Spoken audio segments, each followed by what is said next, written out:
황혼 추억극장입니다. 이번 화는 1964년 김기덕 감독의 명작 영화 맨발의 청춘을 재구성한 오디오북입니다. 밀수 조직 말단 운반책 두수와 외교관의 딸 요한나. 골목에서 우연히 만난 두 사람은 신분의 벽을 넘어 사랑에 빠지지만 세상은 그들의 사랑을 허락하지 않습니다. 애틋하고 비극적인 이야기 속으로 지금 들어가 봅니다.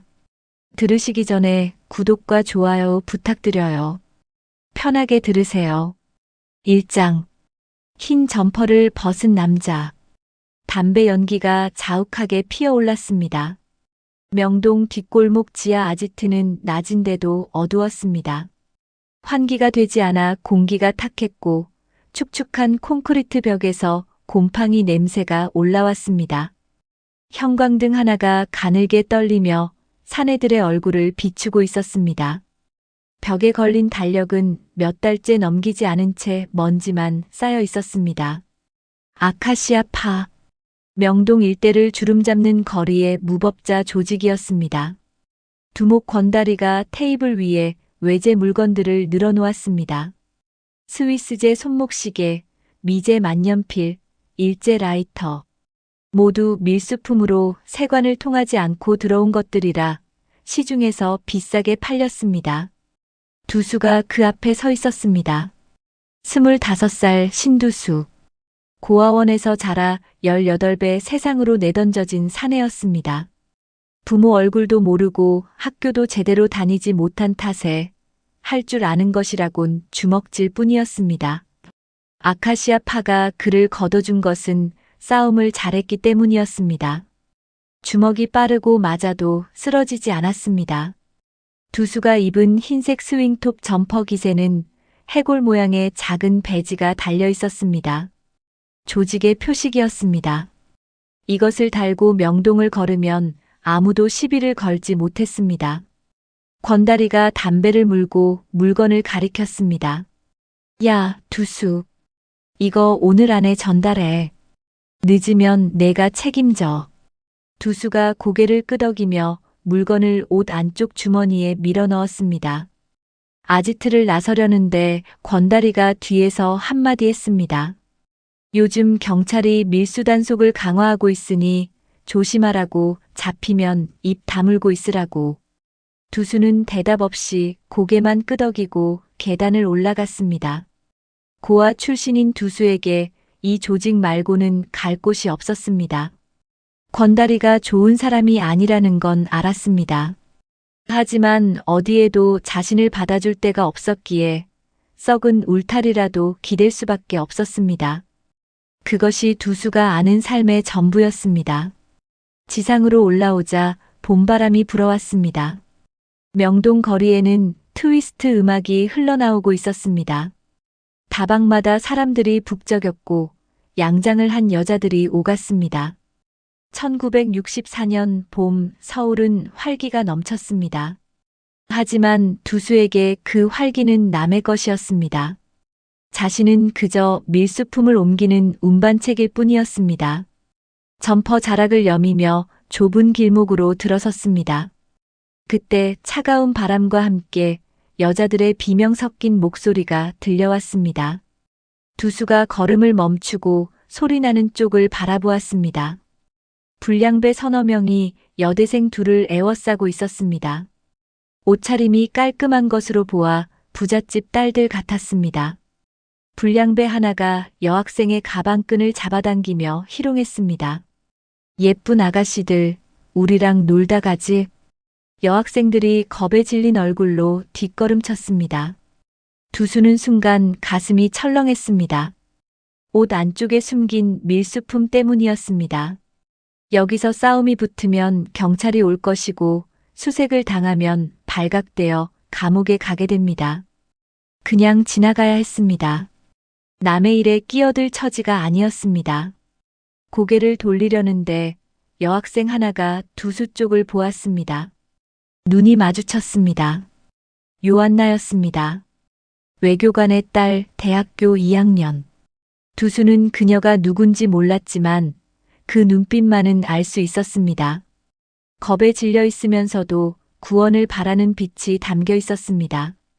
크고 맑은 눈동자가 두수를 똑바로 바라보고 있었습니다. 못 본 척 두세 걸음을 옮겼습니다. 하지만 그 여학생의 눈빛이 자꾸 머릿속에 남았습니다. 왜 마음에 걸리는지 두수도 알 수 없었습니다. 다만 저 눈빛을 외면하면 평생 후회할 것 같았습니다. 한숨을 내쉬고 돌아섰습니다. 흰 점퍼 자락이 바람에 펄럭였습니다. 불량배들 앞으로 나서며 점퍼 깃의 배지를 손가락으로 가리켰습니다. 이거 안 보여? 그 여학생들 놔줘. 썩 꺼지지 못해.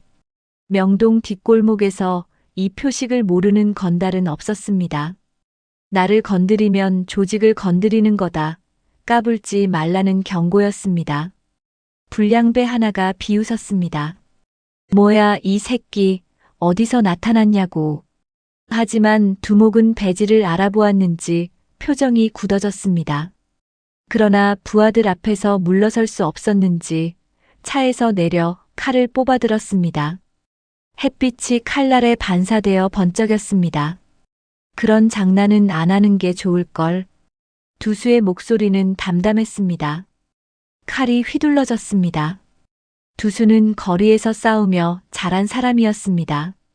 칼을 든 상대와 싸워본 적도 한두 번이 아니었습니다. 몸을 틀어 피하며 상대 손목을 낚아채 힘껏 비틀었습니다. 그 손에서 칼이 돌았습니다. 불량배 두목이 자기 칼에 가슴을 찔려 쓰러졌습니다. 두수가 죽인 것이 아니었습니다. 자기 칼에 자기가 찔린 것이었습니다. 하지만 피는 흘렀습니다. 선홍색 핏물이 바닥에 번지며 비린내가 퍼졌습니다. 여학생들이 비명을 질렀습니다. 불량배들이 당황하여 흩어졌습니다. 급히 도망치려다 멈췄습니다. 겁에 질린 채 덜덜 떨고 있는 여학생이 보였습니다. 아까 눈이 마주쳤던 그 여학생이었습니다. 얼굴이 창백했습니다. 두수가 점퍼를 벗어 그녀 어깨에 덮어주었습니다. 왜 그랬는지는 자신도 몰랐습니다. 떨고 있는 여자에게 뭔가 해주고 싶었습니다. 괜찮아. 빨리 가. 두수가 골목으로 뛰었습니다. 요한나는 두수의 흰 점퍼를 들고 멍하니 서 있었습니다. 아직 체온이 남아 따뜻했습니다. 깃에는 해골 배지가 달려 있었습니다. 요한나는 두수의 얼굴을 똑똑히 기억했습니다. 자신을 위해 칼 앞에 나선 남자. 이름도 모르는 남자. 넓은 어깨와 뻣뻣한 뒷모습이 눈앞에 아른거렸습니다. 경찰서 취조실은 형광등 불빛이 눈을 찔렀습니다. 담배재 타는 냄새가 코를 자극했습니다. 두수가 살인 용의자로 체포되어 의자에 앉아 있었습니다. 불량배 두목이 죽었고 그 자리에 두수가 있었으니 당연히 잡혀왔습니다. 형사가 책상을 손바닥으로 내리치며 다그쳤습니다. 신두수, 내가 죽인 거 맞지? 왜 대답을 안 해? 두수는 묵묵히 벽을 응시했습니다. 대답할 수 없었습니다. 왜 그 골목에 있었느냐고 물으면 뭐라고 하겠습니까? 밀수품 운반하러 가던 길이었다고 말할 수는 없었습니다. 그러면 살인 혐의에 밀수 혐의까지 붙습니다. 정당방위였다고 말해봐야 증인이 없었습니다. 여학생들은 도망갔고 불량배들은 자기 편 말만 할 터였습니다. 차라리 입을 다물고 있는 편이 낫다고 생각했습니다. 감옥에 가면 가는 거지. 어차피 자기 편은 어디에도 없었습니다. 부모도 친척도 없고 누군가 나를 위해 나서줄 사람이 있을 리 없었습니다. 두수는 이를 악물고 벽만 바라보았습니다. 취조실 문이 열렸습니다. 깨끗한 향수 냄새가 담배 연기를 밀어냈습니다. 단정한 구두 소리가 또박또박 울리더니 한 여학생이 들어왔습니다. 손에 흰 점퍼를 들고 있었습니다. 요한나였습니다. 두수가 눈을 크게 떴습니다. 형사가 요한나에게 이 사람을 아느냐고 물었습니다. 요한나가 두수를 가리키며 또렷한 목소리로 대답했습니다. 그 흰 잠바를 입은 분이 저희를 구해주지 않았으면 큰일 날 뻔했어요. 상대방이 먼저 칼을 들었어요. 요한나는 점퍼에 달린 배지를 단서로 수소문하다가 살인 사건 소식을 듣고 경찰서로 온 것이었습니다. 점퍼를 돌려주려던 것이 증언이 되었습니다. 형사가 수갑을 풀었습니다. 두수가 풀려났습니다. 요한나가 점퍼를 내밀었습니다. 이거 돌려드리려고 왔어요. 두수는 당황했습니다. 아무도 자신을 위해 나서준 적이 없었습니다. 부모도 친구도 없고 조직에서도 그저 부려먹는 존재였습니다. 그런데 이 여자가 나를 위해 경찰서까지 찾아왔습니다. 처음 보는 여자가 건달인 나를 위해. 그 감정을 어떻게 표현해야 할지 몰랐습니다. 퉁명스럽게 점퍼를 받아들고 고개도 제대로 숙이지 않은 채 경찰서를 나갔습니다. 요한나가 두수의 뒷모습을 바라보았습니다. 뻣뻣한 어깨, 성큼성큼 걸어가는 걸음. 무뚝뚝했지만 그래서 오히려 마음에 남았습니다. 왜일까? 저 사람이 자꾸 신경 쓰였습니다. 2장. 창녀촌 골목에 선 여대생. 요한나는 두수를 잊지 못했습니다. 밤마다 그 장면이 떠올랐습니다. 칼날 앞에서 자신을 감싸던 넓은 등, 점퍼를 벗어 어깨에 덮어주던 거친 손, 경찰서에서 퉁명스럽게 점퍼를 받아들고 가버린 뒷모습. 왜 구해줬을까? 나를 알지도 못하면서. 그 사람은 누구일까? 침대에 누워도 잠이 오지 않았습니다. 눈을 감으면 그 남자의 얼굴이 떠올랐습니다. 요한나는 외교관의 딸이었습니다. 아버지는 태국에 주재하고 있었고 어머니와 서울의 양옥집에서 살았습니다. 장미와 튤립이 피는 정원이 딸린 2층 집이었습니다. 가정부와 운전기사가 드나드는 상류층 집안이었습니다. 대학에 다니며 음악회에 가고 교회에서 찬송을 불렀습니다. 독실한 기독교인이었습니다. 요한나가 만나는 사람들은 모두 깨끗하고 반듯했습니다. 대학 교수의 아들, 의사의 딸, 사업가의 자녀들. 그들과 차를 마시고 교회 모임에 참석했습니다. 두수가 사는 세상과는 완전히 달랐습니다. 그런데 자꾸 그 남자가 생각났습니다. 수업 시간에도 교회에서 기도할 때도 떠올랐습니다. 친구가 요한나 팔을 잡으며 말렸습니다. 야, 그 사람 건달이래. 위험해. 그 점퍼에 달린 해골 배지가 아카시아 파 표식이래. 밀수 조직이라고. 친구가 걱정스러운 표정으로 말했습니다. 요한나가 고개를 저었습니다. 건달이 왜 나를 구했겠어? 그 사람 안에 뭔가 있어. 그래도 한 번만 더 만나보고 싶어. 친구가 한숨을 쉬었습니다. 요한나는 두수가 다니는 곳을 수소문했습니다. 점퍼깃에 달린 배지를 기억하고 있었습니다. 아카시아 파. 그 이름을 단서로 사람들에게 물어보았습니다. 건달들이 다닌다는 다방을 찾아가고 골목을 맴돌았습니다. 며칠을 헤맸습니다.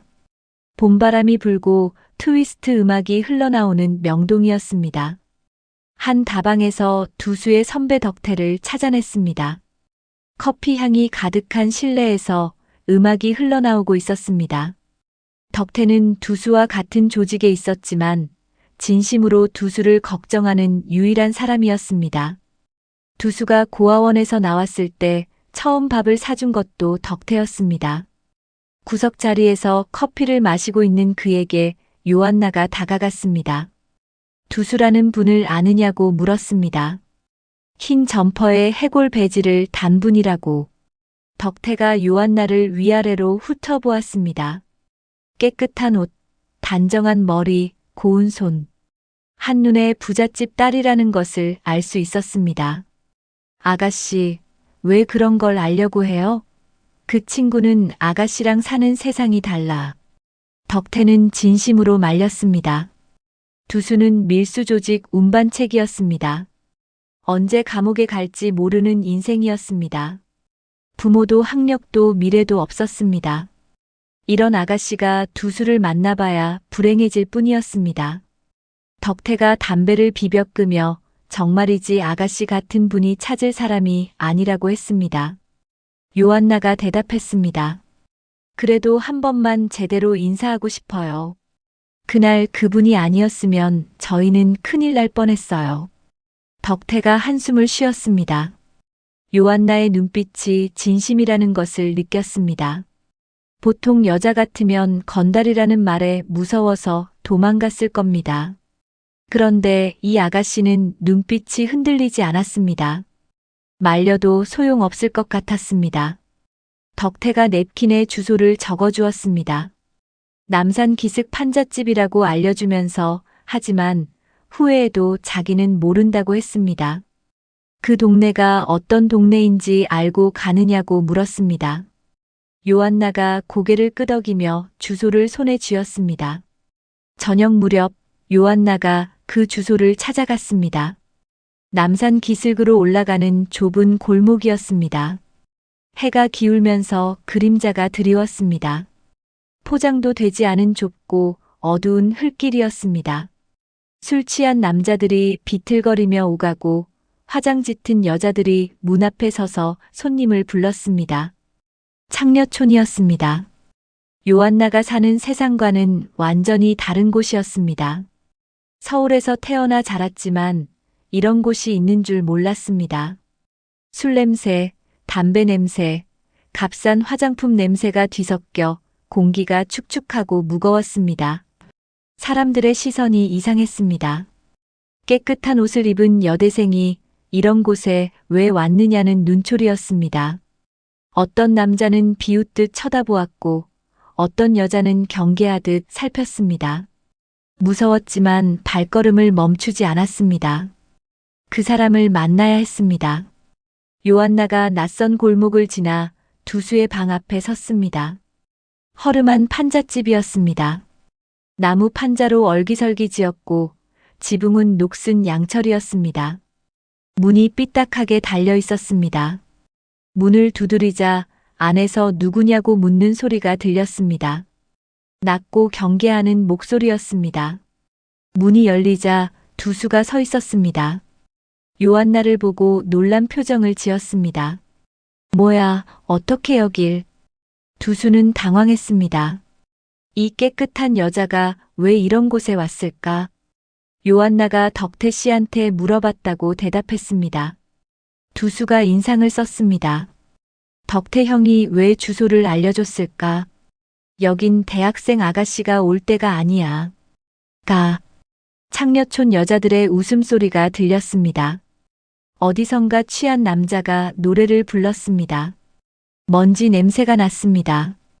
요한나가 돌아서려다 멈췄습니다. 여기까지 왔는데 그냥 갈 수 없었습니다. 그냥 제대로 인사하고 싶었어요. 그날 정말 고마웠어요. 두수가 물었습니다. 친구들한테 얘기 듣고 온 거 아냐? 건달이라고. 위험하다고. 호기심에 온 것 아니냐는 뜻이었습니다. 요한나가 고개를 저었습니다. 아니에요. 혼자 곰곰이 생각해보고 왔어요. 그날 왜 나를 구해줬는지, 왜 점퍼를 벗어줬는지 생각했어요. 그 사람이 궁금했어요. 위험하다는 말을 들었지만 무섭지 않았어요. 칼 앞에서 나를 감싸준 사람이 나쁜 사람일 리 없다고 믿어요. 요한나가 두수를 올려다보았습니다. 두수가 대꾸 없이 요한나를 바라보았습니다. 이상한 여자였습니다. 건달이라는 말을 듣고도 찾아오고 이런 곳에 서서도 무섭다는 말을 하지 않았습니다. 나쁜 사람일 리 없다고 믿는다고 말했습니다. 두수는 평생 그런 말을 들어본 적이 없었습니다. 대체 뭘 원하는 걸까? 요한나가 물었습니다. 다음에 또 와도 돼요? 두수가 퉁명스럽게 대답했습니다. 맘대로 해. 거절이 아니었습니다.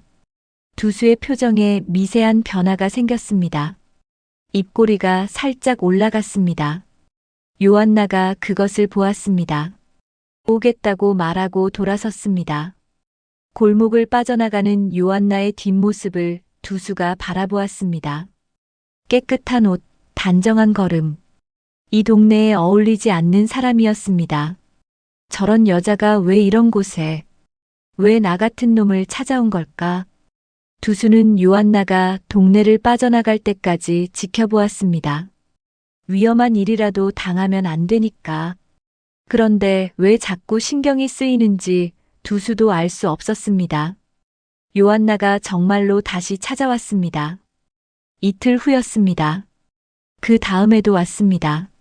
사흘에 한 번, 이틀에 한 번. 두수는 처음에 불편했습니다. 왜 자꾸 오는지 이해할 수 없었습니다. 부잣집 딸이 왜 이런 곳에, 왜 나 같은 놈한테. 하지만 요한나가 올 때마다 기분이 나쁘지 않았습니다. 오히려 기다려지기까지 했습니다. 판잣집 앞에서 이야기를 나누고 골목을 함께 걸었습니다.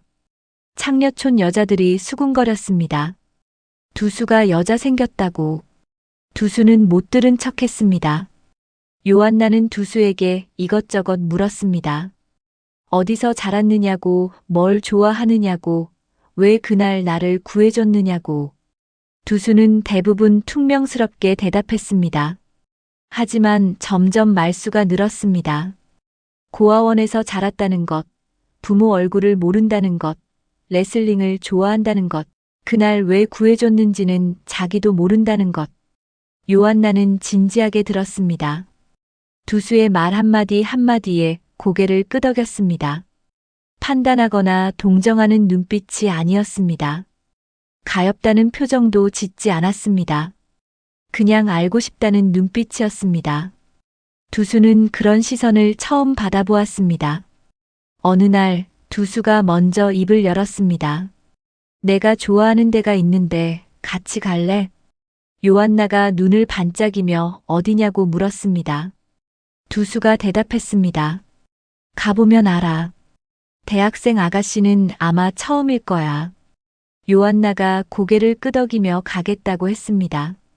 두수의 세계로 들어가는 첫 번째 초대였습니다. 요한나의 가슴이 두근거렸습니다.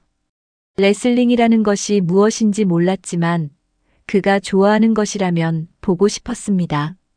3장. 레슬링과 교향곡.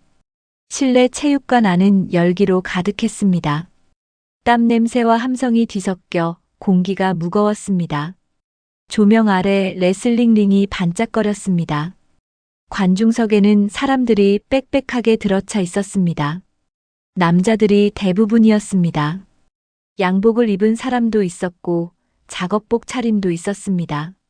모두 링 위를 뚫어지게 바라보고 있었습니다.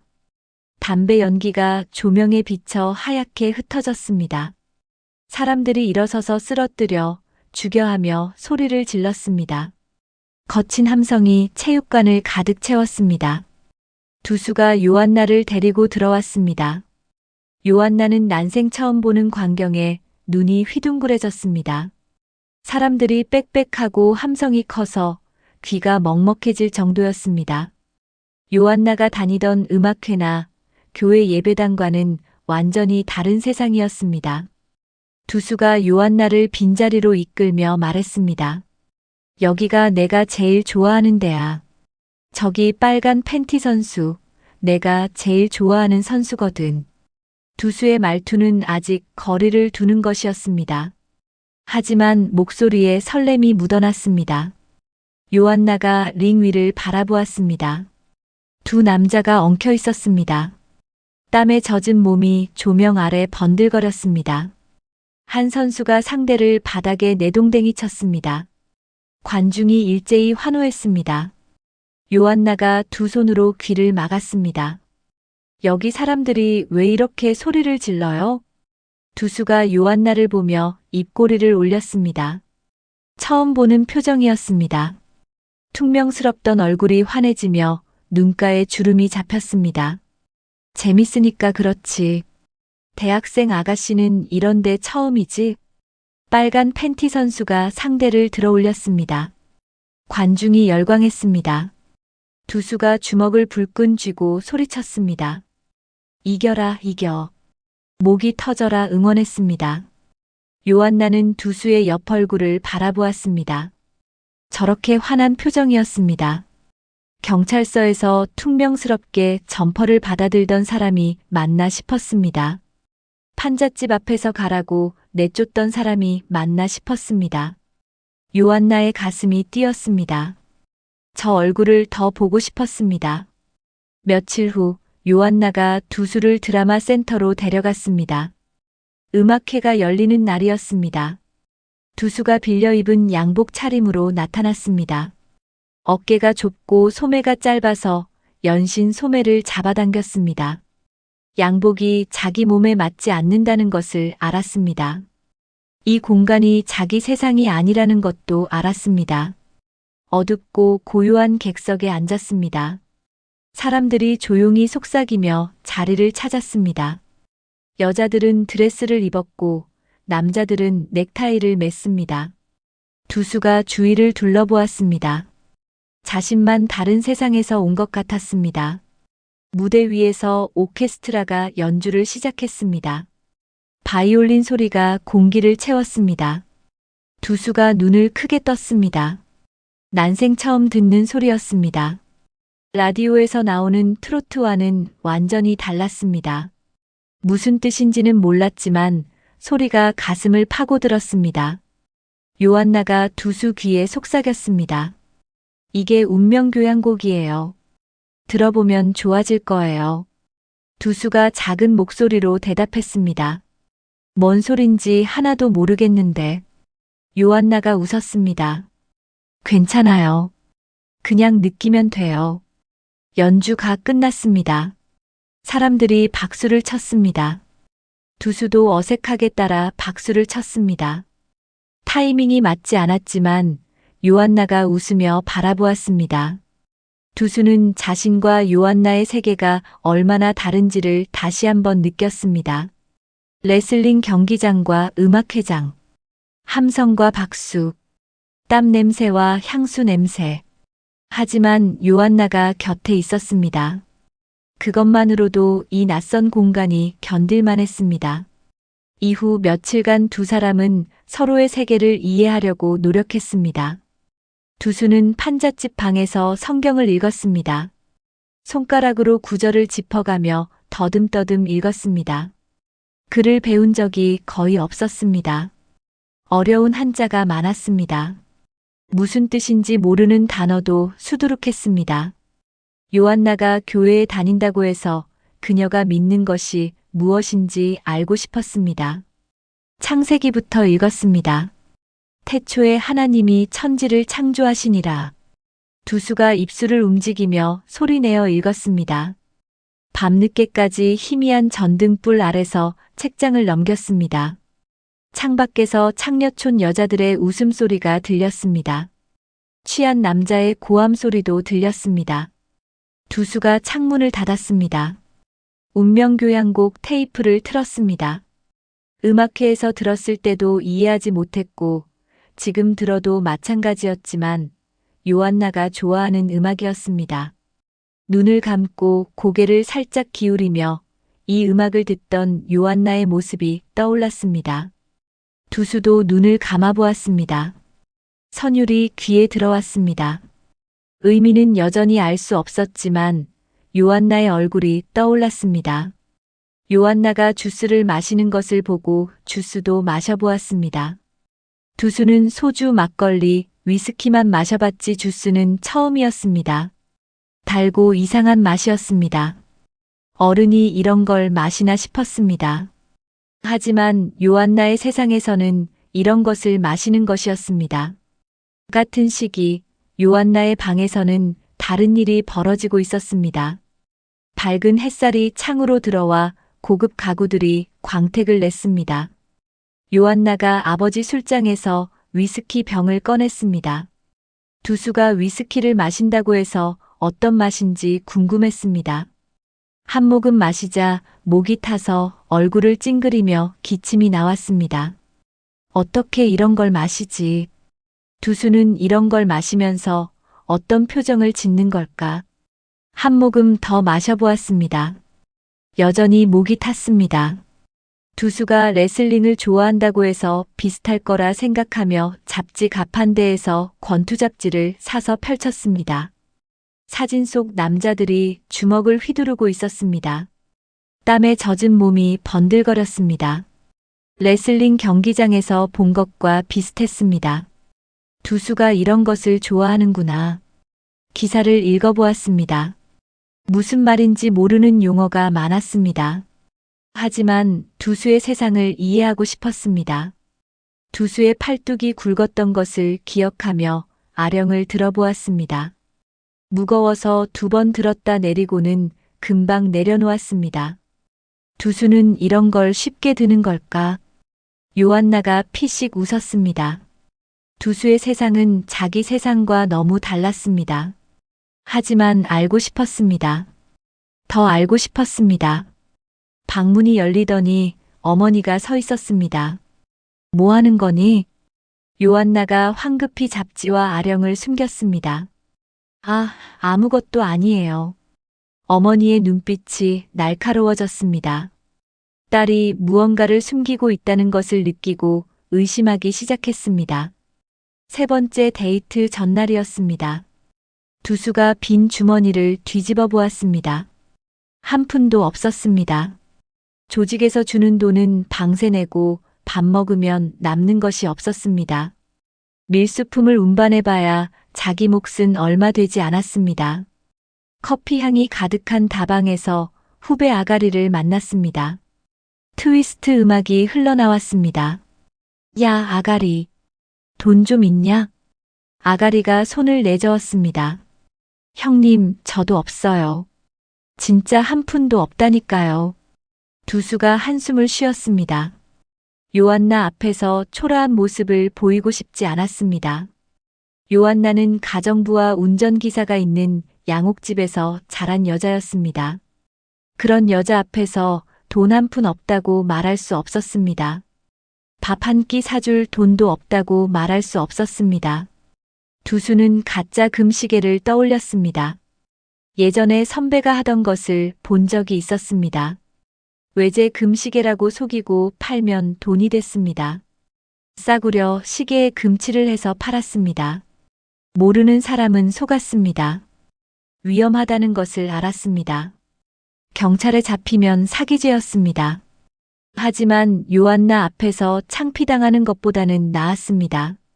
적어도 데이트 비용 정도는 마련해야 했습니다. 그날 저녁 두수가 명동거리에서 번쩍이는 시계를 들고 행인에게 접근하며 외제 금시계인데 급하게 돈이 필요해서 싸게 넘긴다고 말을 걸었습니다. 마침 순찰 중이던 경찰이 이 광경을 목격했습니다. 두수가 도망치려 했지만 담을 넘다 붙잡히고 말았습니다. 요한나와의 약속은 물거품이 되었습니다. 사장, 기다림과 재회. 약속 시간에 요한나가 시청 광장 부근에서 두수를 기다렸습니다. 시계탑 종소리가 울리고 차가운 바람이 불었습니다. 봄이었지만 바람이 차가워서 요한나가 외투깃을 여몄습니다. 시계를 보니 약속 시간이 지나 있었습니다. 광장에는 사람들이 오갔습니다. 연인들이 손을 잡고 걷고 아이들이 뛰어다녔습니다. 요한나가 두리번거리며 흰 점퍼를 입은 남자를 찾았지만 보이지 않았습니다. 1시간이 지났습니다. 두수는 오지 않았습니다. 요한나가 벤치에 앉았다 일어났다를 반복했습니다. 발이 시려웠습니다. 2시간이 지났습니다. 여전히 오지 않았습니다. 요한나가 광장을 서성거렸습니다. 왜 안 오는 거지? 무슨 일이 있는 건가? 혼잣말이 나왔습니다. 시계탑이 또 3번을 쳤습니다. 3시간이 지났습니다. 햇빛이 점점 붉어졌습니다. 요한나가 두수의 판잣집까지 찾아갔습니다. 창녀촌 골목을 지나 판잣집 앞에 섰습니다. 문을 두드렸지만 대답이 없었습니다. 방문이 굳게 닫혀 있었습니다. 요한나는 두수가 감옥에 있다는 것을 몰랐습니다. 며칠 후 요한나가 어머니와 함께 대관령으로 떠났습니다. 어머니가 기분 전환을 위해 스키 휴양지에 데려간 것이었습니다. 요한나는 가고 싶지 않았습니다. 서울에 남아서 두수를 찾고 싶었습니다. 하지만 어머니의 고집을 꺾을 수 없었습니다. 대관령 숙소에 도착했습니다. 창밖으로 빽빽한 소나무 숲이 보였습니다. 시원한 산바람에 소나무 향이 실려왔습니다. 하지만 요한나의 마음은 무거웠습니다. 서울에 있는 두수 생각뿐이었습니다. 두수 씨는 어디 있는 걸까? 왜 약속 장소에 안 나왔을까? 다쳤거나 경찰에 잡힌 건 아닐까? 밤이 되어 어머니가 잠들자 요한나가 창가에 앉았습니다. 밝은 달빛 아래 산 위로 별이 떠 있었습니다. 편지지를 꺼내 펜을 들었습니다. 두수 씨, 왜 약속 장소에 안 나왔어요? 무슨 일 있는 건 아니죠? 기다렸어요. 한참 기다렸어요. 집에도 가봤는데 아무도 없었어요. 어디 있는 거예요? 걱정돼요. 연락 주세요. 편지를 봉투에 넣었습니다. 두수의 판잣집 주소를 적었습니다. 다음 날 아침 일찍 일어나 우체통에 넣었습니다. 편지가 두수에게 갈 것이라고 믿었습니다. 하지만 두수는 감옥에 있었습니다. 편지는 빈방 문틈 사이로 밀려들어가 바닥에 쌓여갔습니다. 같은 시기 교도소 감방은 차가웠습니다. 시멘트 벽이 냉기를 내뿜었습니다. 철창 사이로 희미한 빛이 들어왔습니다. 감방 안에는 땀과 오줌, 곰팡이 냄새가 뒤섞여 있었습니다. 두수가 벽에 등을 기대고 앉아 있었습니다. 다른 죄수들이 코를 골며 잠들어 있었습니다. 두수만 잠이 오지 않았습니다. 요한나를 생각했습니다. 약속 시간에 광장에 서 있었을 것입니다. 깨끗한 옷을 입고 단정한 머리를 하고 1시간, 2시간을 기다리면서 시계를 보았을 것입니다. 오지 않는 나를 기다리다가 포기하고 돌아갔을 것입니다. 건달이 또 바람을 맞췄구나. 그렇게 생각했을 것입니다.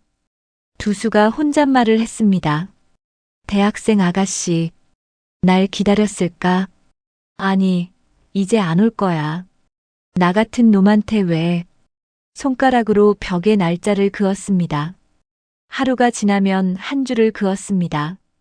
줄이 늘어났습니다. 출소일까지 며칠이 남았는지 세었습니다. 20날, 15날, 열흘. 요한나를 다시 볼 수 있을까? 아니, 이제 끝이겠지. 저런 여자가 왜 나 같은 놈을 기다리겠어? 부잣집 딸이 왜 감옥 갔다 온 건다를 만나겠어? 두수는 그렇게 생각했습니다. 하지만 요한나의 얼굴이 자꾸 떠올랐습니다.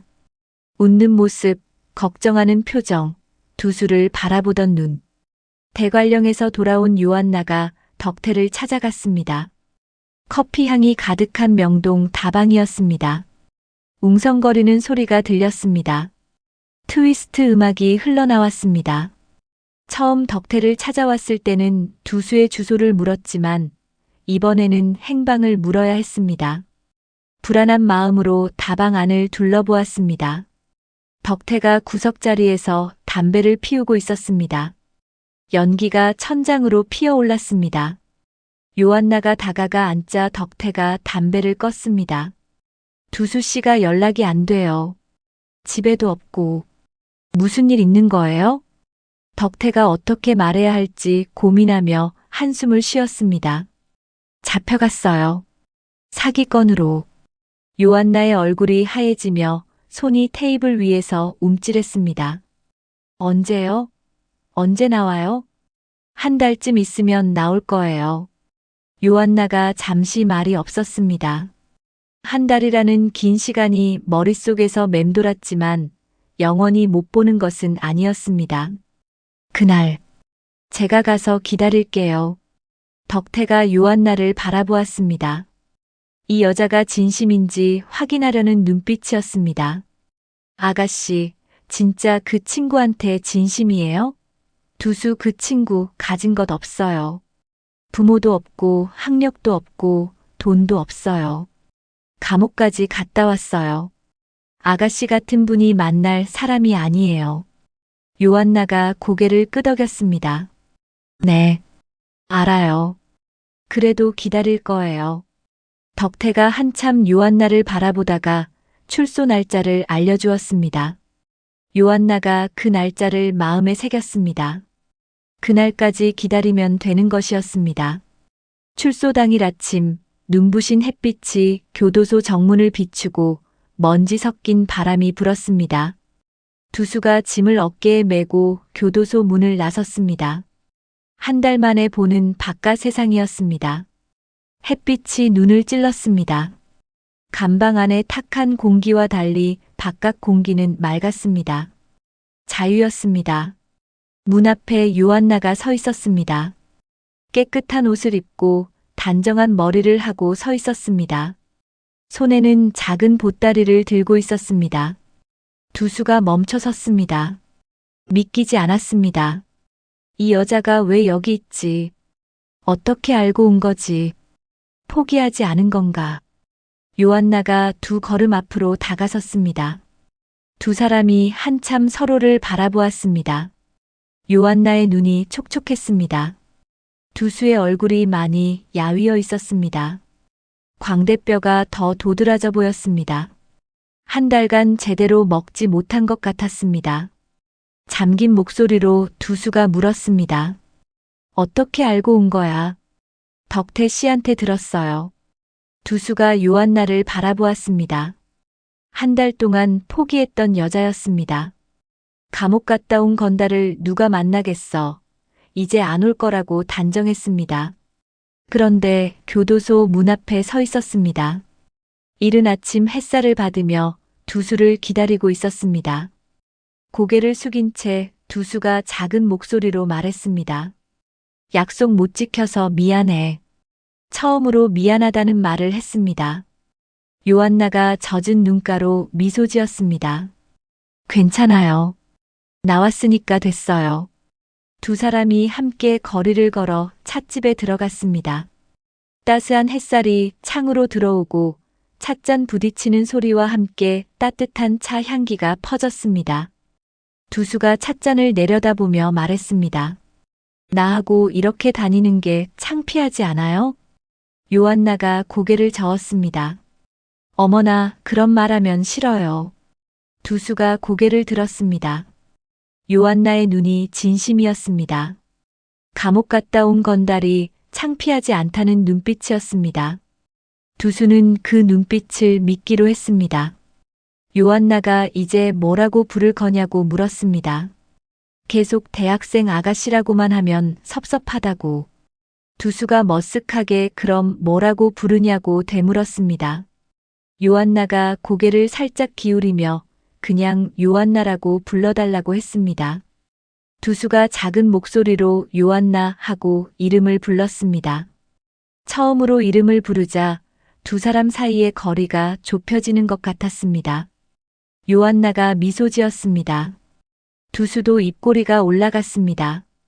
감옥에서 한 달 동안 그런 표정을 지어본 적이 없어서 얼굴 근육이 어색했습니다. 이때부터 두수의 말투가 조금씩 부드러워지기 시작했습니다. 5장. 송충이는 솔잎이나. 며칠이 지났습니다. 두수와 요한나는 자주 만나 거리를 걷고 찻집에 앉고 남산 언덕에도 올랐습니다. 두수의 말투가 부드러워지며 퉁명스럽던 목소리에 온기가 묻어났습니다. 요한나를 볼 때 눈빛이 달라졌고 요한나도 마찬가지였습니다.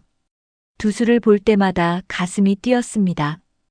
이 사람과 함께 있으면 세상이 다르게 보였습니다. 요한나가 거실 소파에 앉아 어머니에게 조심스럽게 말을 꺼냈습니다. 엄마, 부탁이 있어요. 두수 씨 일자리 좀 알아봐 주세요. 그 사람 진짜 착해요. 기회만 있으면 잘할 수 있어요. 어머니가 찻잔을 내려놓으며 한숨을 쉬었습니다. 너 아직도 그 건달하고 만나니? 건달이 아니에요. 상황이 어려웠던 것뿐이에요. 어머니가 딸을 바라보았습니다. 요한나의 눈빛이 진지했습니다. 장난이 아니었습니다. 딸이 건달에게 빠져드는 것이 두려웠지만 무조건 반대만 하면 더 빠져들 것 같았습니다. 차라리 한번 만나게 해서 그 남자의 본색을 보여주는 편이 나을 것 같았습니다. 알았어. 오 여사님한테 부탁해 볼게. 그분이 회사를 하시니까. 요한나가 환하게 웃으며 고마워요. 엄마하고 말했습니다. 어머니는 대답하지 않았습니다. 오 여사가 어떤 사람인지 알고 있었습니다. 상류층의 자존심이 강한 여자였습니다. 건달 따위를 쉽게 받아들일 사람이 아니었습니다. 어머니는 그것을 알면서도 연락했습니다. 며칠 후 요한나의 집 응접실이었습니다. 햇살이 창으로 들어와 고급 가구를 비추었습니다. 은으로 된 찻잔 세트가 테이블 위에 놓이고 벽에는 유화가 걸렸으며 바닥에는 페르시아 양탄자가 깔렸습니다. 창가에는 화분이 줄지어 늘어섰습니다. 판잣집 전체보다 이 응접실이 더 넓어 보였습니다. 두수가 양복을 입고 나타났습니다. 덕태에게 부탁해서 빌린 양복이었습니다. 어깨가 좁고 소매가 짧아 연신 잡아당겼습니다. 넥타이가 목을 조르는 것 같았고 빌린 구두라 발도 불편했습니다. 양탄자를 밟으니 발이 푹푹 빠지는 느낌이었습니다. 판잣집 흙바닥이 익숙한 사람에게 이런 곳은 처음이었습니다. 이 공간이 자기 세상이 아니라는 것을 알았습니다. 요한나가 괜찮다고 눈짓했고 두수는 그 눈빛에 기대어 버텼습니다. 오 여사가 소파에 앉아 있었습니다. 화려한 한복을 입고 목에는 진주 목걸이, 손가락에는 다이아몬드 반지가 빛났습니다. 두수를 위아래로 훑어보는 시선이 차가웠습니다. 마치 물건을 감정하는 것 같았습니다. 이리 와봐요. 오 여사가 두수의 손을 잡아 뒤집어 손바닥을 살폈습니다. 거친 손이었습니다. 굳은 살이 박혀 있고 손톱 밑에 때가 끼어 있었습니다. 노동과 싸움으로 단련된 손이었습니다. 오 여사가 손을 놓으며 입가에 비웃음을 띄었습니다. 송충이는 솔잎이나 먹고 자라기 마련이야. 두수가 움찔했습니다. 오 여사가 말을 이었습니다. 이런 손은 우리 회사에서 쓸 데가 없어요. 분수를 알아야지. 송충이. 두수의 표정이 굳었습니다. 자신이 송충이라는 뜻이었습니다. 감히 소나무에 올라오지 말라는 경고이자 분수를 알라는 조롱이었습니다. 두수의 주먹이 불끈 쥐어졌습니다. 저 여자의 뺨을 후려치고 싶었지만 요한나가 옆에 있었고 요한나의 어머니 앞이었습니다. 참아야 했습니다. 두수가 고개를 숙이고 일어나 아무 말 없이 응접실을 나갔습니다. 현관문이 닫혔습니다. 요한나가 뒤따라 나가려는데 어머니가 팔을 잡았습니다. 두수가 나간 후 어머니가 요한나에게 말했습니다. 아니, 너 무슨 짓을 하는 거야? 그런 사람을 오 여사님한테 소개하다니. 엄마가 얼마나 창피했는지 알아? 요한나가 눈물을 글썽였습니다. 엄마. 어머니가 단호하게 말했습니다. 우리하고 교제할 사람이 못 돼. 당장 끊어. 다시는 만나지 마. 요한나는 대답하지 못했습니다. 두수와 헤어질 수 없었지만 어머니 앞에서 그 사람을 포기하지 않겠다고 말할 수도 없었습니다. 눈물만 흘렸습니다. 어머니가 한숨을 쉬며 거실을 나갔습니다. 요한나가 혼자 남아 울었습니다. 그날 밤 두수가 판잣집을 나와 골목을 걸었습니다. 분노가 치밀었습니다. 송충이 솔잎. 그 말이 머릿속에서 맴돌았습니다. 오 여사의 비웃는 얼굴이 눈앞에 아른거리고 요한나 어머니의 차가운 눈빛이 스치고 손바닥을 뒤집어 보던 오 여사의 손길이 생생했습니다. 치욕이었습니다. 평생 씻을 수 없는 모멸감이었습니다. 고아로 태어난 것이 죄냐? 가난한 것이 죄냐? 왜 나는 송충이냐? 왜 나는 사람 취급을 못 받냐? 열심히 살면 된다고 믿었고 주먹으로 버티면 된다고 생각했습니다. 하지만 소용없었습니다. 아무리 발버둥 쳐도 송충이는 송충이였습니다. 태어날 때부터 정해진 것이었습니다. 두수가 골목 담벼락을 주먹으로 쳤습니다. 피가 났지만 아프지 않았습니다. 분노가 고통을 삼켜버렸습니다. 어두운 골목을 헤매다 아가리와 마주쳤습니다. 아가리가 반가운 얼굴로 다가왔습니다. 형님, 왜 그래요? 무슨 일 있어요? 두수가 대답 없이 아가리를 때렸습니다. 주먹이 날아가고 아가리가 비틀거렸습니다. 또 때리자 아가리가 바닥에 쓰러졌습니다. 맞으면서도 아가리가 형님을 불렀습니다. 형님, 형님, 왜 이래요? 두수가 때리다 멈추고 숨을 몰아쉬었습니다. 아가리가 바닥에 엎드려 있었고 입에서 피가 흘렀습니다. 아가리는 아무 잘못도 없었습니다. 고아, 건달, 세상에서 송충이 취급받는 사람. 자신과 같은 처지였습니다. 두수는 넘을 수 없는 신분의 벽에 부딪힌 분노를 자신과 같은 처지인 아가리에게 푼 것이었습니다. 자기 자신을 때리는 것과 같았습니다. 두수가 뒤돌아섰습니다. 미안하다는 말은 하지 못한 채 어둠 속으로 걸어갔습니다. 며칠 후 아카시아 파 아지트였습니다.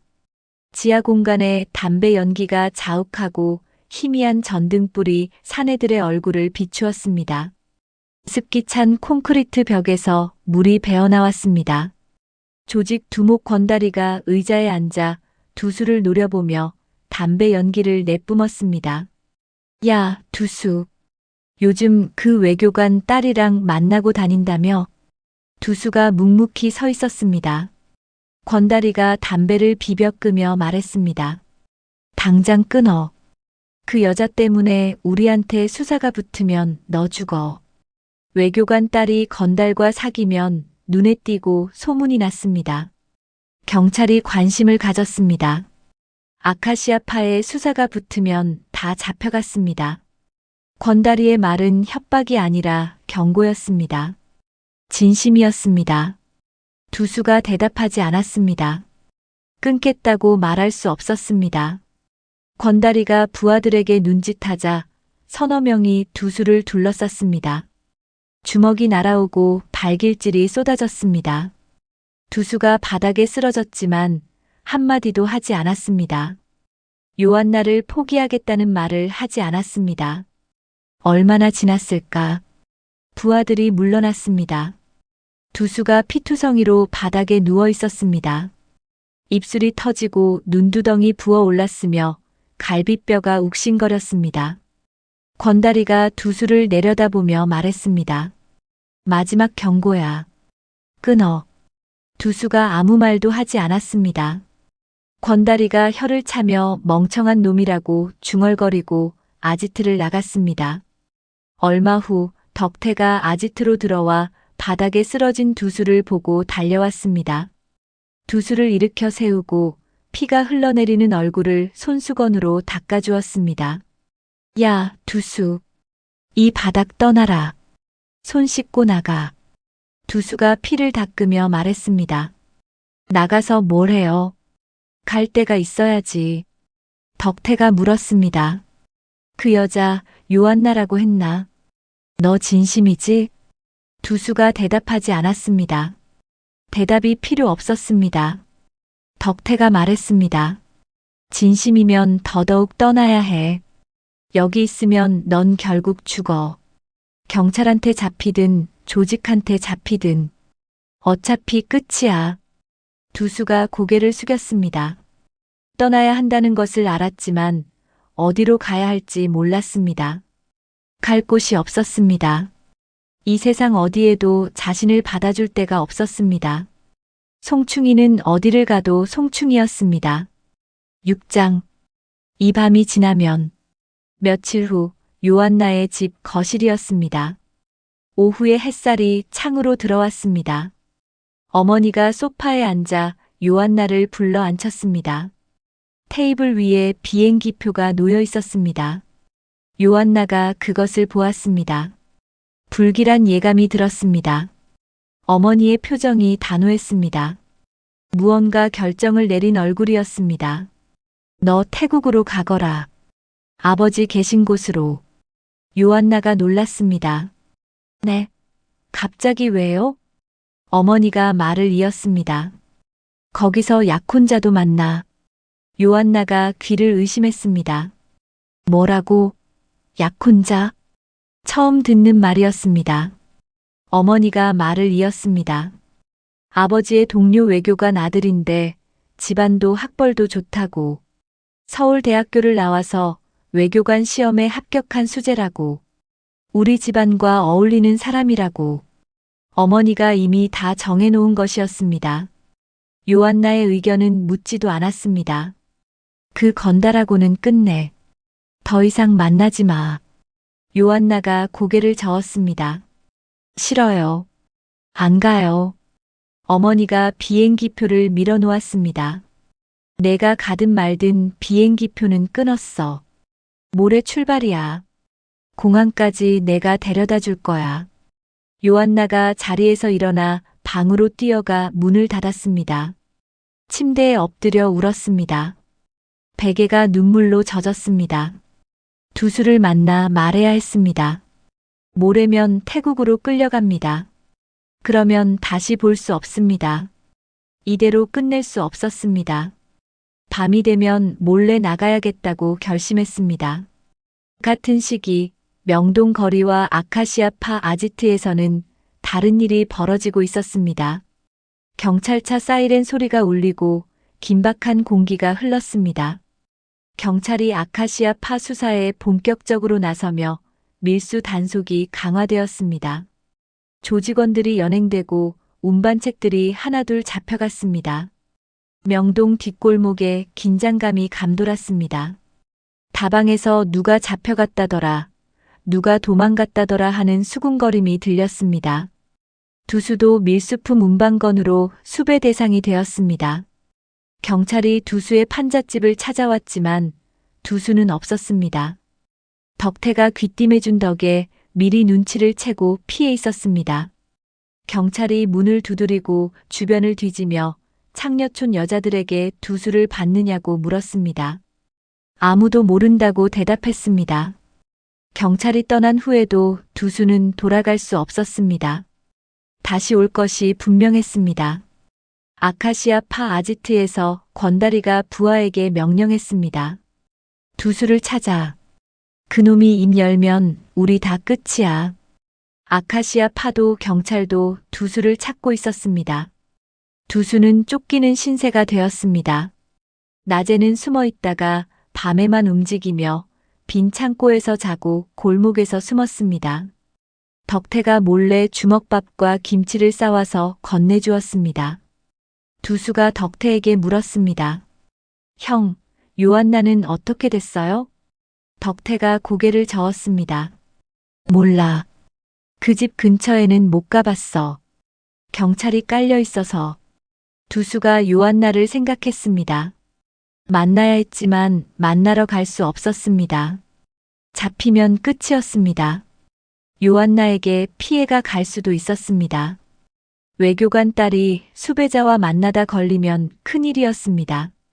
두수는 발이 묶인 채 그녀를 그리워했습니다. 태국행 전날 밤이었습니다. 요한나가 밤 12시가 넘어서 몰래 집을 나왔습니다. 어머니가 잠든 것을 확인하고 살금살금 계단을 내려와 현관문을 조심스럽게 열었습니다. 밤 공기가 차가웠습니다. 택시를 잡아 타고 남산 기슭으로 향했습니다. 택시 기사가 이상한 눈으로 쳐다보았습니다. 이 밤중에 젊은 여자가 창녀촌 골목으로 가겠다고 하니 의아해했습니다. 요한나는 신경 쓰지 않았습니다. 두수를 만나야 했습니다. 같은 시각 두수가 판잣집에 몰래 돌아왔습니다. 어둠 속에서 조심스럽게 문을 열었습니다. 며칠 동안 비어있던 방 안은 차갑고 먼지 냄새가 났습니다. 창문으로 희미한 달빛이 스며들었습니다. 두수가 침대에 앉아 어둠 속에서 요한나를 생각했습니다. 지금 뭘 하고 있을까? 나를 찾고 있을까? 아니면 포기했을까? 부잣집 딸이 수배자를 왜 찾겠어? 이제 끝이겠지. 급한 문 두드리는 소리가 났습니다. 두수가 몸을 일으켜 경계하며 문 쪽을 바라보았습니다. 경찰인가? 조직인가? 심장이 빠르게 고동쳤습니다. 문 두드리는 소리가 다급했습니다. 두수 씨, 저예요. 요한나예요. 두수가 문을 열었습니다. 요한나가 서 있었습니다. 숨을 헐떡이고 있었습니다. 택시에서 내려 골목을 뛰어온 것 같았습니다.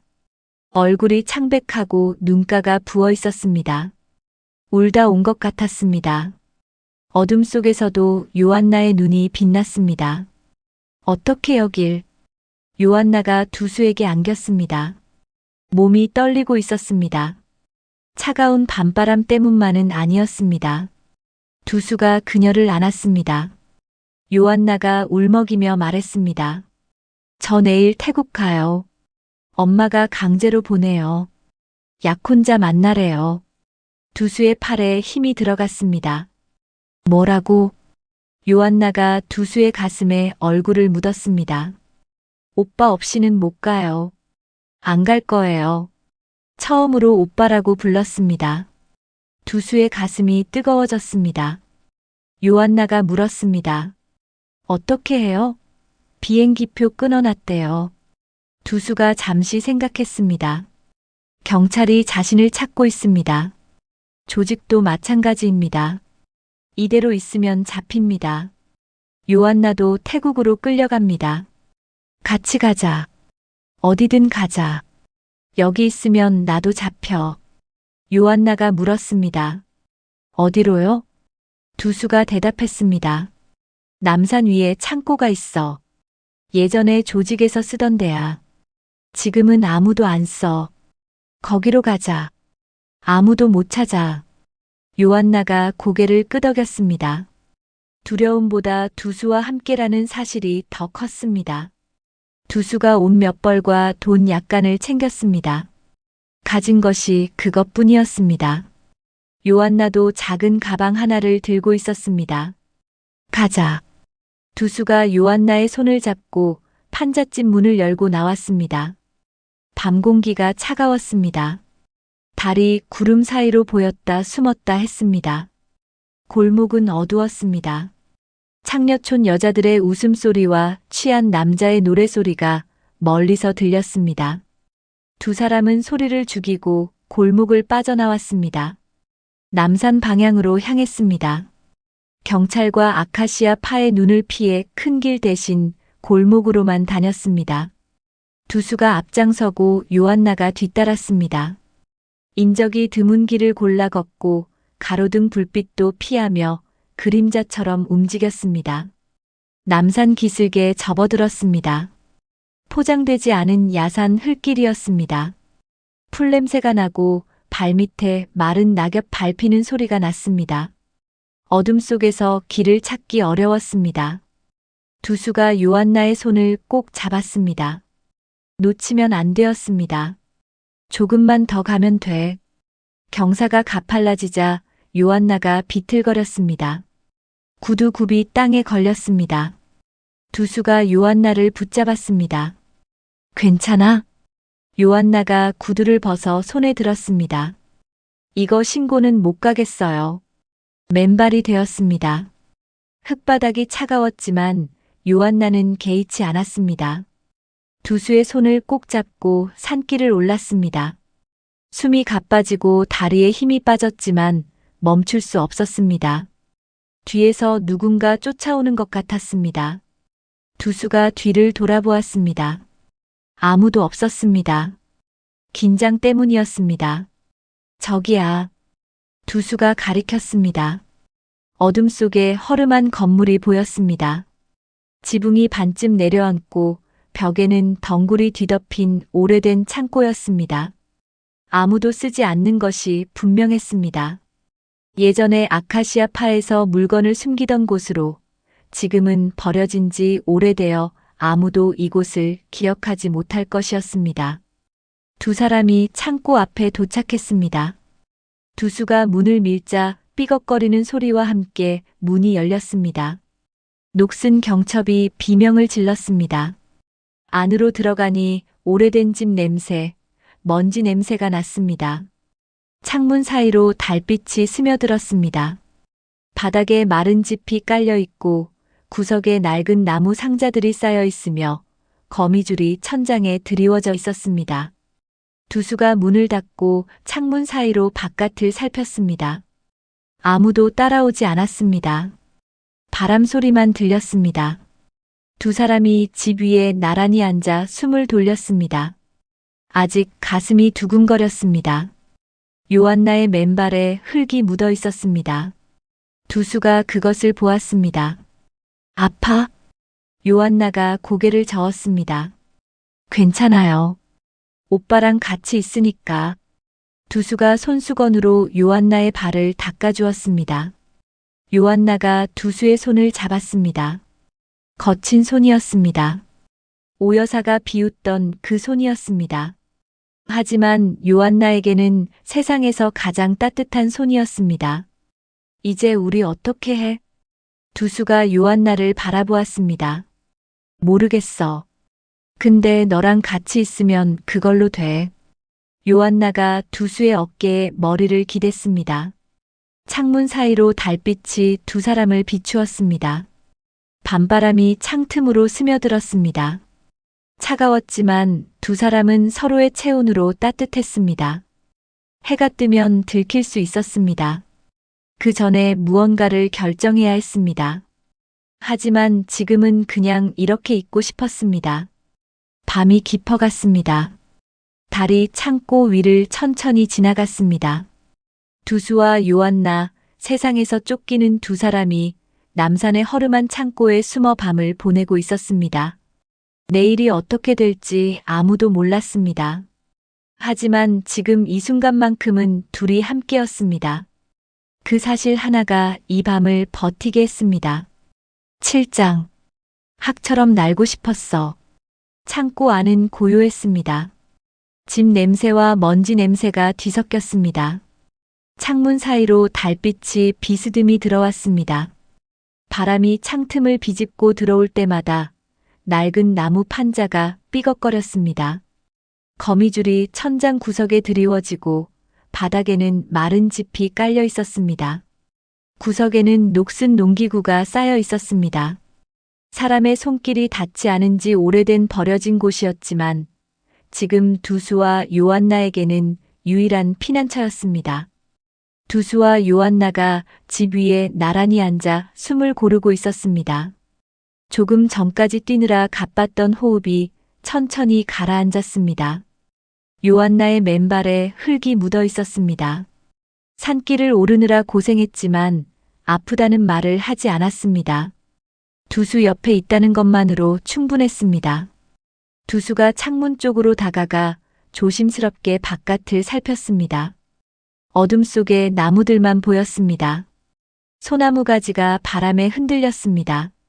추격자도 없고 경찰 사이렌 소리도 들리지 않았습니다. 일단 안전했습니다. 두수가 돌아와 요한나 옆에 앉았습니다. 요한나의 얼굴이 창백하고 입술이 말라 있었습니다. 두수가 주머니에서 손수건을 꺼내 요한나의 이마에 맺힌 땀을 닦아주었습니다. 괜찮아? 두수가 물었습니다. 요한나가 고개를 끄덕였습니다. 괜찮다고 말했지만 몸이 떨리고 있었습니다. 두수가 자신의 점퍼를 벗어 요한나 어깨에 덮어주었습니다. 처음 만났던 날에도 그랬습니다. 그때도 점퍼를 벗어 덮어주었습니다. 요한나가 점퍼를 끌어안았습니다. 두수의 체온이 아직 남아 있었습니다. 요한나가 두수의 어깨에 머리를 기댔습니다. 거칠고 딱딱한 어깨였지만 요한나에게는 세상에서 가장 편안한 곳이었습니다. 밤바람이 차가웠지만 두수 옆에 있으니 추위가 느껴지지 않았습니다. 오빠. 요한나가 조용히 불렀습니다. 두수가 응 하고 대답했습니다. 요한나가 여기서 우리 어떻게 되는 거냐고 물었습니다. 두수가 잠시 생각하다 모르겠다고, 근데 너랑 같이 있으면 됐다고 대답했습니다. 요한나가 두수의 손을 꼭 잡았습니다. 거친 손, 굳은 살이 박힌 손, 오여사가 비웃던 그 손이었습니다. 하지만 요한나에게는 세상에서 가장 믿음직한 손이었습니다. 침묵이 흘렀습니다. 창고 밖에서 올빼미 울음소리가 들려오고 멀리서 개 짖는 소리도 들렸습니다. 두수가 조용히 말했습니다. 나 말이야. 요한나가 두수를 올려다보았습니다. 두수의 눈이 창밖을 향해 있었습니다. 달빛에 비친 두수의 옆 얼굴이 쓸쓸해 보였습니다. 내가 살고 싶은 세상은 학처럼 어디든 경계 없이 마음껏 날아다닐 수 있는 세상이었어. 요한나가 가만히 들었습니다. 두수가 처음으로 꿈을 말하고 있었습니다. 지금까지 퉁명스럽고 무뚝뚝하기만 했던 남자가 속마음을 털어놓는 중이었습니다. 고아라서 안 되고, 가난해서 안 되고, 건달이라서 안 되고, 경계가 너무 많았어. 어디를 가도 벽이 있었어. 넘으려고 하면 밀어냈어. 송충이는 솔잎이나 먹으라고, 분수를 알라고. 두수가 잠시 말을 멈췄습니다. 요한나가 두수의 손을 더 꼭 잡았습니다. 두수가 말을 이었습니다. 고아원에서 나왔을 때 18이었어. 갈 곳이 없었어. 일자리를 찾아다녔는데 아무도 안 써줬어. 신원 보증해줄 사람이 없다고, 부모가 누구냐고, 어디서 왔냐고. 대답할 게 없었어. 그래서 주먹으로 사는 수밖에 없었어. 요한나가 가만히 들었습니다. 두수의 과거를 처음 듣는 것이었습니다. 그동안 두수는 자신의 이야기를 한 적이 없었습니다. 퉁명스럽게 넘기거나 말을 돌리거나 그냥 침묵했습니다. 하지만 지금은 달랐습니다. 마지막이 될 수도 있는 밤이니 숨길 것도 없었습니다. 근데 그런 세상은 없더라. 아무리 찾아도 없었어. 학처럼 날고 싶었는데 나는 날개가 없었어. 태어날 때부터 날개가 잘려 있었어. 두수가 쓸쓸하게 웃었습니다. 요한나의 눈가가 젖어왔습니다. 두수의 꿈을 처음 들었습니다. 학처럼 날고 싶었지만 날 수 없었던 남자. 세상이 날개를 꺾어버린 남자. 요한나는 그제야 알았습니다.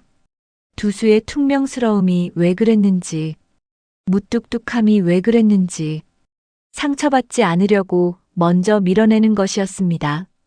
버림받기 전에 먼저 떠나는 것이었습니다. 오빠. 요한나가 불렀습니다. 두수가 요한나를 바라보았습니다. 저는 오빠 날개가 될게요. 오빠가 날 수 있게 해줄게요. 두수의 눈이 흔들렸습니다. 아무도 그런 말을 해준 적이 없었습니다. 요한나가 두수의 팔을 끌어안았습니다. 말없이 안았습니다. 말보다 마음이 먼저 전해졌습니다. 두수가 요한나의 머리카락을 쓰다듬었습니다. 부드러웠습니다. 꽃 향기가 났습니다. 이 여자가 자신을 위해 여기까지 왔습니다. 부잣집 딸이 건달을 따라 버려진 창고에 숨어 있습니다. 요한나가 가방을 열었습니다. 안에서 작은 유리병을 꺼냈습니다. 차가운 유리였습니다. 손바닥 안에 들어오는 작은 병이었습니다. 달빛에 유리가 반짝였습니다. 두수가 물었습니다. 그게 뭐야? 수면제예요. 요한나가 대답했습니다. 두수가 눈을 크게 떴습니다. 왜 그런 걸 가져왔어? 요한나가 두수를 바라보았습니다. 달빛에 비친 요한나의 눈이 젖어 있었지만 흔들리지 않았습니다. 단단한 눈빛이었습니다. 각오를 담은 눈빛이었습니다. 오빠 없이는 못 살아요. 태국 가느니 오빠랑 같이 갈래요. 영원히 함께 있을 수 있게. 두수가 한참 요한나를 바라보았습니다. 이 여자가 나를 위해 목숨을 걸겠다고 합니다. 나 같은 놈을 위해. 고아, 건달, 밀수조직 운반책.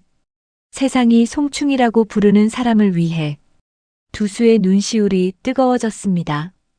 평생 울어본 적이 없었습니다. 고아원에서도 거리에서도 맞을 때도 울지 않았습니다. 울면 더 맞았습니다. 울면 약해 보였습니다. 그래서 울지 않았습니다. 하지만 지금은 달랐습니다. 두수가 눈을 감았습니다.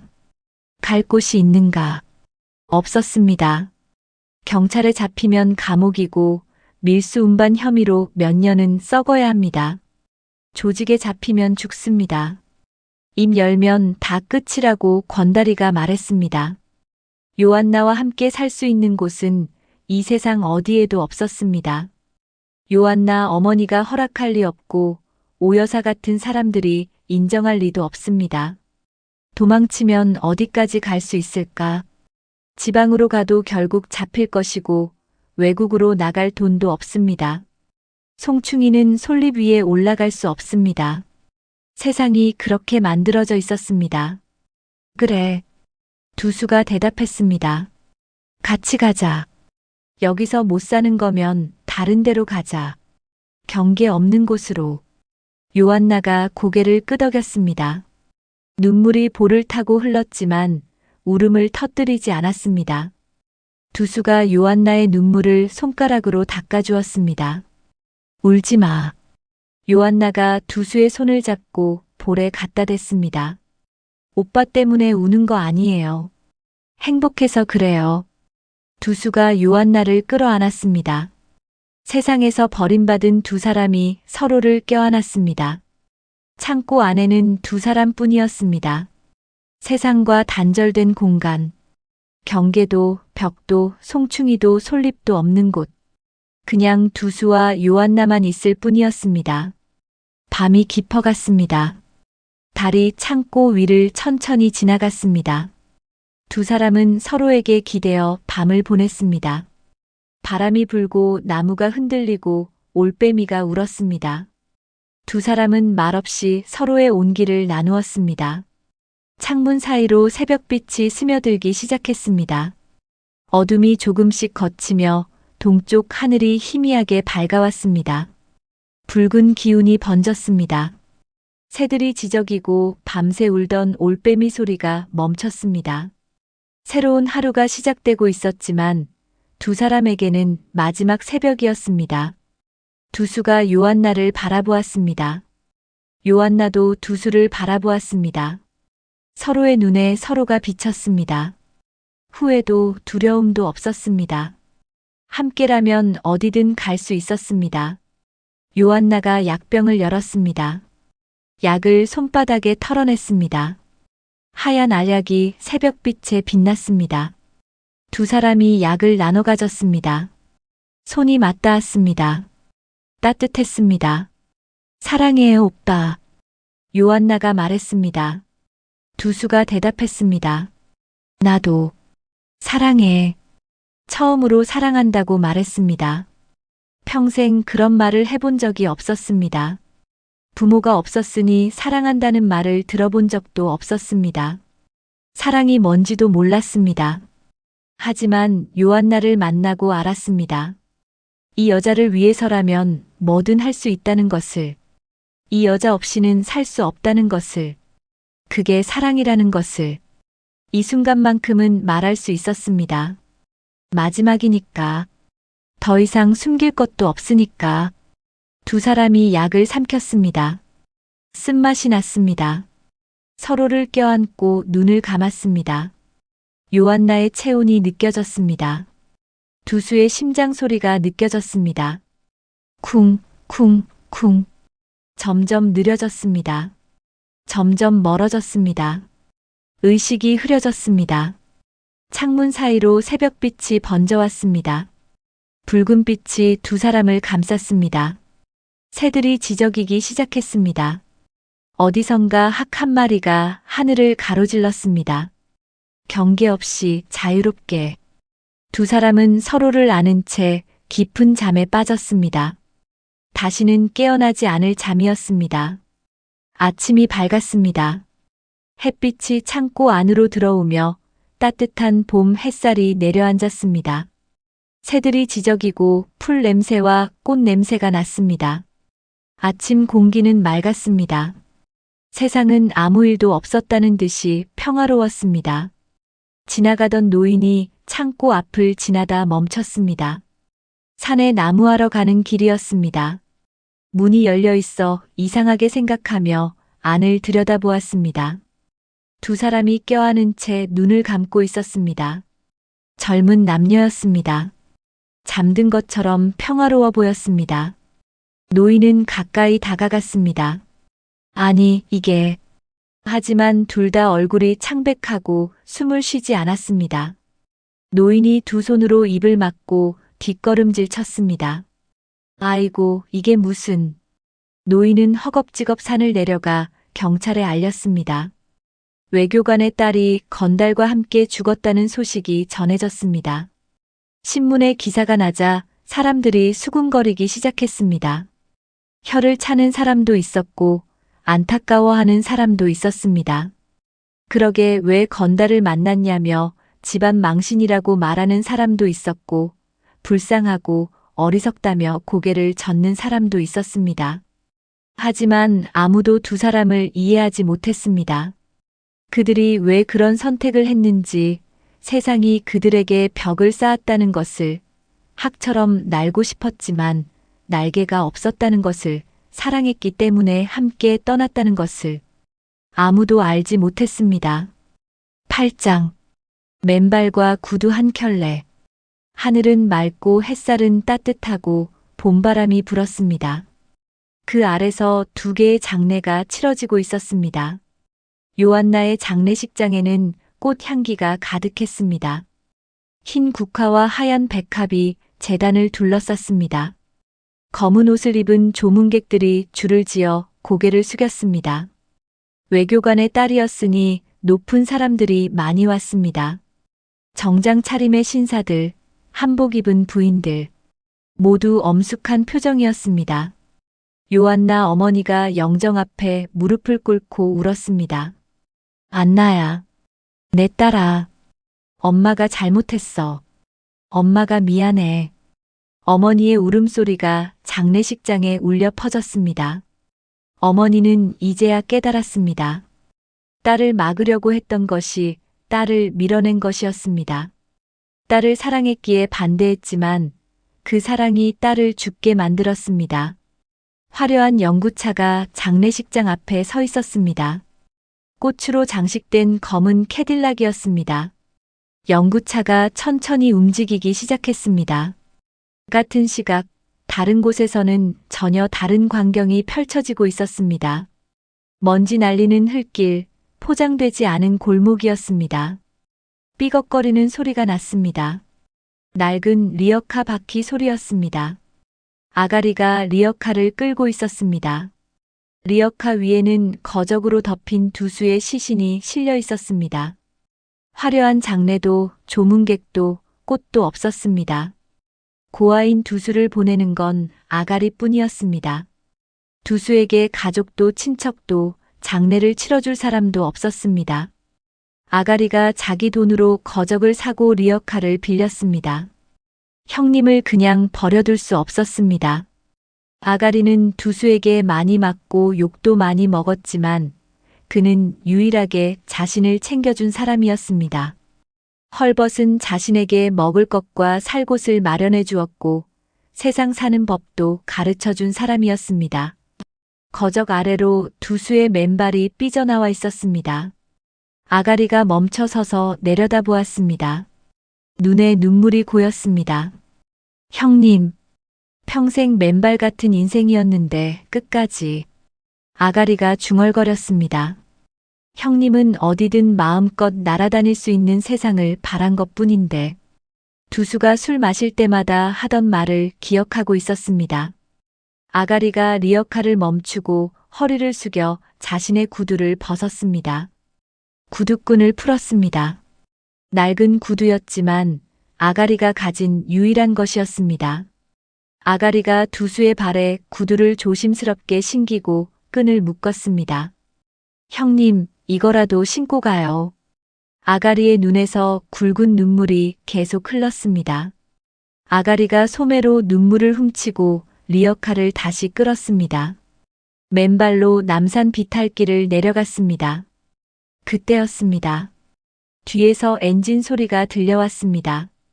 고개를 돌리니 검은색 대형 연구차가 천천히 따라오고 있었습니다.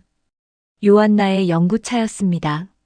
좁은 비탈길에서 두 행렬이 나란히 지나갔습니다. 한쪽은 꽃으로 덮인 캐딜락이었습니다. 한쪽은 거적으로 덮인 리어카였습니다. 한쪽은 검은 양복 입은 조문객들이 따랐습니다. 한쪽은 구두 벗은 건달 하나가 끌었습니다. 죽어서 함께 가자고 약속했지만 죽어서 나가는 길조차 달랐습니다. 살아서 넘지 못한 벽은 죽어서도 넘지 못했습니다. 세상은 끝까지 그들을 갈라놓았습니다. 두 행렬이 나란히 비탈길을 내려갔습니다. 새 한 마리가 텅 빈 서울 하늘을 날았습니다. 학처럼 자유롭게 날고 싶었던 두 사람이 있었습니다. 하지만 세상은 그들에게 날개를 허락하지 않았습니다. 지금까지 황혼 추억 극장이었습니다. 다시 한번 구독과 좋아요 부탁드립니다. 끝까지 청취해 주셔서 고맙습니다.